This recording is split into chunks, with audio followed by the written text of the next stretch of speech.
السلام علیکم جی. آج ویسے کچھ خاص میں نے ولاگنگ نہیں کی ہے.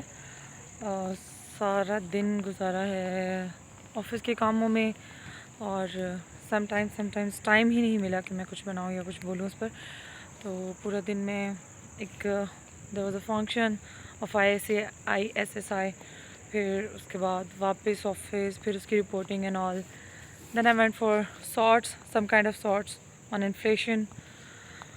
اور اس کے بعد پھر کیونکہ میں جیسے ہی آئی تو مجھے پارلیمنٹ میں بلایا گیا اور پارلیمنٹ میں کمیٹی کی تھی، اسے کور کرنا تھا.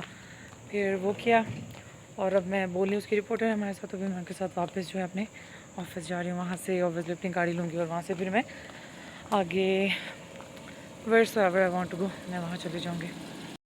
قابل قبول اس لیے ہوگی کہ ہر جو بھی آئے گا ملک کا دوست ہی ہوگا، کوئی باہر سے تو دشمن تو نہیں آئے گا نا. اسی ملک کے لوگ آئیں گے، ملک دوست لوگ آئیں گے.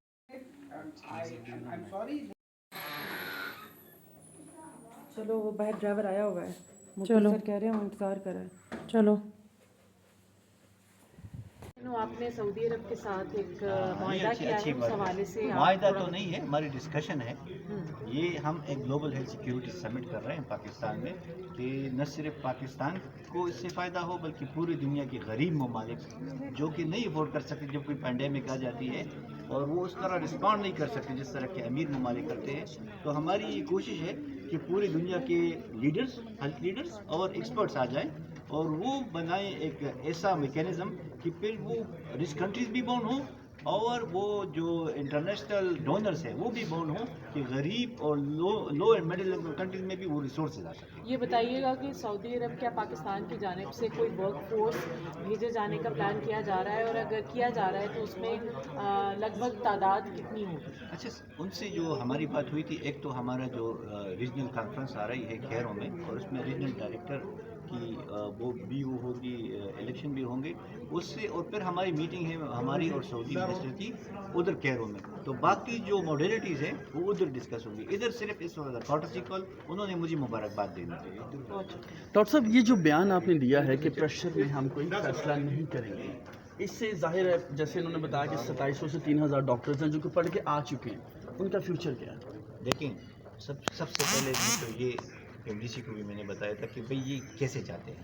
ان کو کوئی NOC آپ دیتے ہیں، آپ ادھر سروے کرتے ہیں کہ وہ جو کالجز ہے وہ اس قابل ہے کہ ہمارے لیے اچھے ڈاکٹر بنا سکیں. کیونکہ اگر یہ 4% ہمارا رزلٹ آ جاتا ہے پاس کا تو یہ شو کرتی ہے کہ وہ صلاحیت نہیں ہے. اگر صلاحیت نہیں ہے تو پھر ہم کیسے اپنے پیشنٹس کو رسک میں ڈال سکے اور کسی پریشر میں آ سکے اور فیصلہ دے سکے کہ جی 50% ہے، 40% ہے، 60% ہے، جو بھی پرسنٹیج ہے. سب سے اہم چیز جو ہے وہ ہے پیشنٹ کے ویلفیئر. وہ اس قوم کا جو بیمار ہیں ان کی ویلفیئر ہے. باقی چیزیں پروفیشن یہ ہمارے بچے ہیں، ہم ان کے لیے جہاں یہ میڈیکل میں جا سکتی ہیں میڈیکل جائیں، انجینئر بن سکتی ہیں. جو MBBS کر چکے ہیں ان کا فیوچر کیا ہے؟ جو GRE کیا جو MBBS باہر سے قازقستان سے کر کے آ چکے اس ہیں، کے لیے ایک سسٹم قانون کے مطابق ہے اور اسی قانون کے مطابق جو PMDC کی ہے اس میں یہ ایگزام ہوتا ہے GRE کا، اور یہ پوری دنیا میں ہوتا ہے. تو اگر اس میں جو پاس پرسنٹیج ہے اس کو میٹ نہیں کر سر سکتے. پوری دنیا میں کہیں 70% ہے؟ بالکل ہے، 50 سے 59 سے 70% ہے. اس کی آپ کو PMDC بتا دیں گے، وہ ہے بالکل ہے. سر آخر میں یہ بتا دیں 1,87,000 بچوں نے MD کیٹ کلیئر کیا ہے، 21,000 کے قریب سیٹیں ہیں، 15,000 سیٹیں MBBS کے لیے ہیں، 6,000 BDS کے لیے ہیں. یہ بچے اگر ڈاکٹر آپ کہہ رہے ہیں کہ 94% میرٹ ہے، آپ کیا چاہتے ہیں کہ یہ سارے کیا پاکستان میں مزید میڈیکل کالجز بنانے کے حوالے سے اقدامات سب سے پہلے میں آپ سے پوچھتا ہوں، آپ چاہتے ہیں کہ جو بھی چاہے کہ میں ڈاکٹر بن جاؤں وہ ڈاکٹر بن جائے، اس طرح ہے؟ اگر اس طرح نہیں ہے تو پھر ایک سسٹم موجود ہے، سسٹم کو فالو کیا جائے. Thank you.